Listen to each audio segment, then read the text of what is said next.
Chapter 17 अध्याय 17 बच्चे काम पर जा रहे हैं। लेखक है इसके राजेश जोशी। और हम बात कर रहे थे लेखक ने जो छोटे बच्चों के दर्द को, छोटे बच्चों की तकलीफ को हम तक पहुंचाने की कोशिश की है। मात्र अपने हम बहुत सारे लोग हैं जो लोगों का कष्ट देखकर, उनकी तकलीफ देखकर दुख मन में रखते हैं। तकलीफ होती है कि कोई भीख मांग रहा है, कोई छोटा बच्चा है, कोई बुजुर्ग व्यक्ति है और जिससे चला भी नहीं जा रहा, लेकिन फिर भी वो श्रम कर रहा है क्योंकि उसे 2 टाइम का खाना तो खाना ही है। तो हम उनको देखकर कई बार हमारे दिल में बहुत कसक सी होती है, दुख होता है, लेकिन क्या होता है, वो क्षणिक होता है, कुछ समय के लिए होता है। हम क्या करते हैं, देखा और आगे बढ़ गए। थोड़ी बहुत देर, घंटा, आधा घंटा, 2 घंटे, 1 दिन, 2 दिन, इससे ज्यादा की उसकी लिमिट नहीं होगी। हम सब कुछ भूल जाते हैं। लेकिन या तो हम उस पर कोई प्रतिक्रिया करें, या तो हम उसके लिए कुछ करने की कोशिश करें। जो भी वो कार्य है जिससे हमें तकलीफ हुई है, उस तकलीफ को हम दूर करें, या फिर हम उसके बारे में समाज को जागरूक करें। अगर हम कुछ नहीं कर सकते, क्योंकि सबकी आर्थिक स्थिति अलग अलग होती है।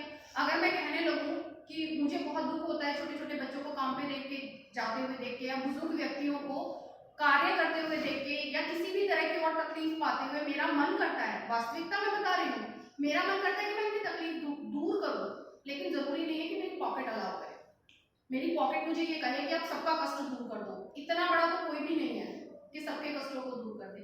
लेकिन हम 2 काम कर सकते हैं, जितना हमसे हो सके हम उतनी हेल्प कर सकते हैं, थोड़े समय के लिए ही सही, ठीक है। उसके अतिरिक्त हम एक और काम कर सकते हैं, सामाजिक जागरूकता।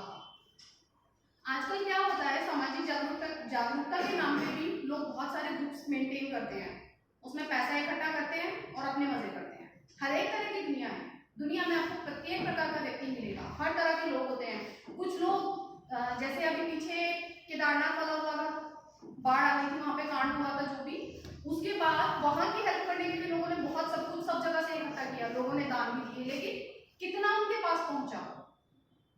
उस टाइम पर जब कोई प्राकृतिक आपदा आती है या कोई भी समस्या खड़ी होती है, लोग दान करते हैं, सबके मन में आता है जितना जिससे बनता है दे देते हैं। लेकिन कुछ लोग बीच में ऐसे होते हैं, उस समय का भी फायदा उठाते हैं। जैसे हमें लास्ट टाइम किसी ने बताया था, क्लास में कुछ डिस्कशन हो रहा था कि एक व्यक्ति ने अपने कैंसर ट्रीटमेंट की बात की थी और 80 लाख रुपए इकट्ठे किए और ट्रीटमेंट उसका होना था अपेंडिक्स का। तो इस तरह के भी होते हैं, लेकिन अपने दिल को बड़ा कीजिए। हम किसी के मन की गतिविधियां, हम किसी के मन की बात नहीं जान सकते। प्रयास करें कि आपसे जितना हो सके आप उतनी सहायता कर सकें, जितना भी बनता है, जैसे भी बनता है। जरूरी नहीं है कि हम 1000 रुपए की सहायता करें। एक चीज छोटी सी बोलूंगी, एक छोटा सा बच्चा जा रहा है, आयु आप मान लो 5 से 6 साल, इतने छोटे बच्चे टॉफी के, चॉकलेट के, आइसक्रीम के बड़े शौकीन होते हैं, लेकिन अगर वो गरीब है, उसकी अवस्था ऐसी नहीं है कि वो खरीद के खा सके, तो सिर्फ क्षणिक खुशी मिलती है उससे। वो चॉकलेट आप खाते हैं, आपको भी उतनी खुशी मिलेगी, भाई आपको भी कितनी देर, जितनी देर मुंह में रहेगी उतना ही तो टेस्ट आएगा, और वो बच्चा खाएगा उसको भी, लेकिन उसके दिल से दुआ भी निकलेगी। एक बार की अपनी चॉकलेट किसी से शेयर तो करो, अपने फ्रेंड्स के साथ भी तो करते हो, तो किसी ऐसे के साथ शेयर करो जो वास्तव में उसको खरीद के नहीं खा सकता। तो इसी तरह के जो भाव है, इसी तरह की जो फीलिंग्स हैं, वो लेखक ने यहाँ पर अभिव्यक्त की है। वो लेखनी चलाने का, हम तक पहुंचाने का जो ये है, उसका जो मकसद है, जो उद्देश्य है, वो ये है कि समाज में थोड़ी सी जागरूकता आए। और वास्तविकता है, हकीकत है कि अगर कोई हमें कष्टों से, परेशानियों से रूबरू कराए, उनके सामने हमें लेके जाए, तो प्रयास किए जाते हैं। बहुत सारे एक्ट इसका उदाहरण है। जैसे अगर हम पीछे पलट के देखें तो पहले बच्चों की पढ़ाई पे कोई खास फोकस नहीं होता था, घर वाले जितना अफोर्ड कर सके उसके अकॉर्डिंग पढ़ाई होती थी। लेकिन आज का टाइम आप देखिए, सरकार ने 6 से 14 आयु के जो बच्चे हैं, इतनी आयु के बच्चों की शिक्षा को मुफ्त रखा है, चाहे वो किसी भी जात के हैं, किसी भी धर्म के हैं, गरीब से गरीब है, सबके लिए सरकारी स्कूल में सुविधा उपलब्ध है। मिड डे मील है, आपका खाना है, कपड़े हैं, पुस्तकें हैं, बैग्स हैं, सब कुछ है। तो ये है, और इसके साथ साथ ये सब मुफ्त किस लिए है, उसका भी कारण है। कुछ लोगों के मन में इच्छा होती है कि हम पढ़ा लें, लेकिन अफोर्ड नहीं कर सकते। कुछ के मन में इच्छा होती है कि हमारा बच्चा कुछ कमा के ले आए। तो वो दोनों चीजों को कंपेयर करके सरकार ने ये कदम उठाया है। कैसे? मान लीजिए गरीब परिवार के अंदर की बात करें, लेडी भी हैं, जेंट्स भी हैं और बच्चे भी हैं। तो जेंट्स की इच्छा है कि मेरा बच्चा कुछ कमा के लाए, तो थोड़े से हमारी मदद हो जाए। स्त्री चाहती है कि वो पढ़ ले। दोनों की बता रही हूँ, कोई भी हो सकता है इसमें, मानसिकता दोनों में से किसी की भी चेंज हो सकती है। स्त्री चाहती है कि वो पढ़ ले, तो सरकार ने जो ये सुविधा दी है इसमें दो चीजें हैं, एक तो एक टाइम का खाना मिलता है, खाने का बोझ उतर गया उनके सर से, बच्चा बाहर खा रहा है उनको नहीं बनाना पड़ेगा तो वो भी बचत है। इसके अतिरिक्त पहनने के लिए कपड़े दिए जाते हैं, जरूरी नहीं है कि बच्चा वो सिर्फ स्कूल में पहने, वो अपने घर में भी पहन सकता है, तन रखने के लिए कपड़े मिल गए, वो भी बचत है। ठीक है, तो और भी जितनी भी सुविधाएं दी जाती हैं सरकार की तरफ से, हर एक चीज दी जाती है, बाद में उनका यूटिलाइजेशन किसी भी तरह से कर सकते हैं, तो वो भी एक तरह से बचत है। बात होती है सिर्फ सोचने की कि सामने वाला उसको अच्छे तरह से सोच रहा है या बचत, क्योंकि मैं जानती हूँ, मैंने खुद अपनी आंखों से देखा है, तब बता रही हूँ, बहुत सारे बच्चे सिर्फ इसलिए छोटे स्कूल्स में आते हैं गवर्नमेंट स्कूल में कि उन्हें मिड डे मील मिले, उन्हें खाना मिलेगा, उनके घर के ऊपर से खाने का खर्चा कम होगा।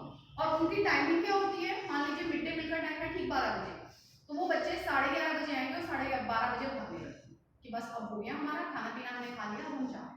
और ये मैंने अपनी आंखों से देखा, इसलिए बता। चलिए हम अपने चैप्टर की तरफ चलते हैं। लास्ट पैराग्राफ आपका रह रहा है, देख लीजिए।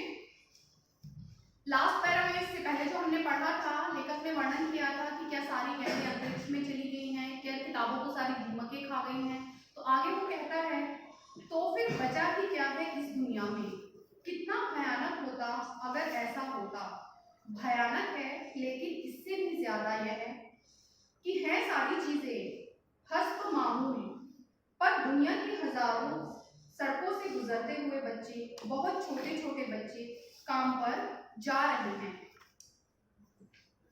यहाँ पर लेखक ने क्या कहा है, ये दोनों पैराग्राफ जो हमने लास्ट क्लास में पढ़ा था और ये वाला, दोनों को उसने एक साथ जोड़ा है।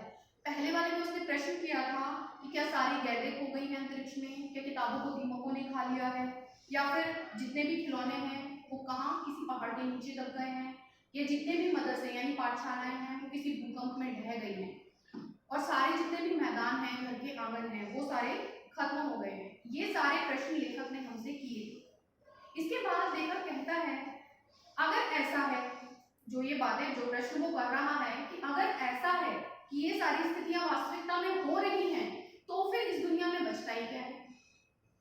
क्योंकि मैंने आपको कहा था कि बच्चे जो हैं वो प्रत्येक देश का भविष्य होते हैं। किसी भी देश के बच्चे, उसकी आने वाली पीढ़ी हमेशा उसका भविष्य होती है।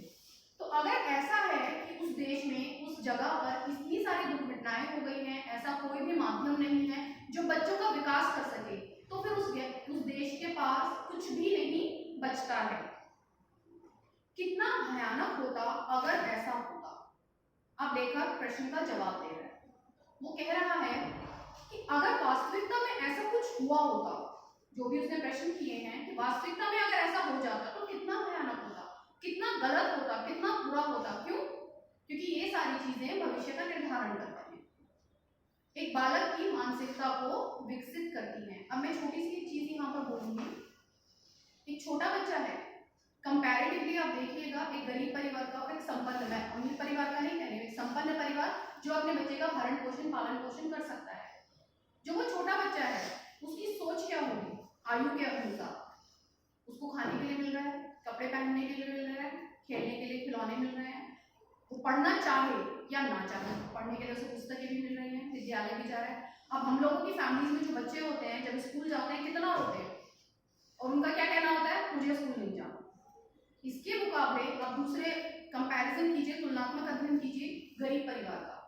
जिस बच्चे के पास तन ढकने के लिए कपड़े नहीं है, जिसके पास खाने के लिए 2 टाइम का खाना नहीं है, बाकी सारी फैसिलिटीज तो भूल जाओ, तो दोनों में से, दोनों ही बच्चों में किसकी क्या प्राथमिकता होगी?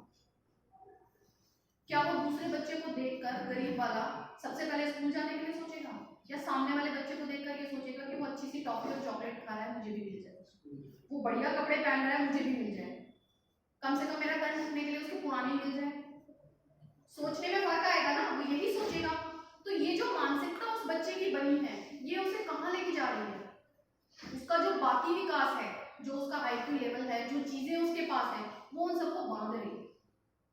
वो इससे आगे सोच नहीं पा रहा, और उसका कारण क्या है? उसकी गरीबी, उसकी जरूरत। और इसके विपरीत जो संपन्न परिवार का बच्चा है, भले ही उसका आईक्यू लेवल थोड़ा कम है, चाहे उसका बौद्धिक विकास उससे तेज नहीं है गरीब बच्चे से, लेकिन फिर भी उसे फ्रीडम मिली है, उसे स्वतंत्रता मिली है ये सोचने की कि वो आगे क्या करेगा, वो बंधन लेगा या नहीं। लेकिन इससे भी ज्यादा यह जो वो कह रहा है, जो प्रश्न कर रहा है, वो तो भयानक है, लेकिन